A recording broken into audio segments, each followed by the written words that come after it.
حضرت عائشہ صدیقہ کہتی ہیں حضور دعا مانگتے تھے، مشکات میں موجود ہے۔ کیا دعا تھی؟ اللہم حاسبنی حسابا یسیرا، اے اللہ ذرا حساب آسان کر کے لینا۔ یہ حضور تعلیم امت کے لیے دعا مانگ، اللہ حساب ذرا آسان کر کے لیجیے، مالک کرم فرمانا۔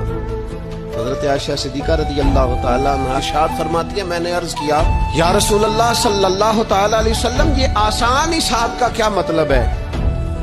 تو حضور فرمانے لگے، عائشہ آسان حساب کا مطلب یہ ہے کہ رب کریم بندے کے نامہ اعمال پر نظر ڈالے گا اور پھر اللہ تبارک و تعالیٰ اس سے درگزر فرما دے گا۔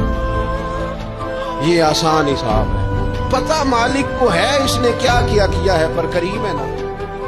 عدل کرے تے تھر تھر کمبن، اچھیاں شانہ والے تے جے فضل کرے تے پھر بخشے جامن میرے جے منہ کالے۔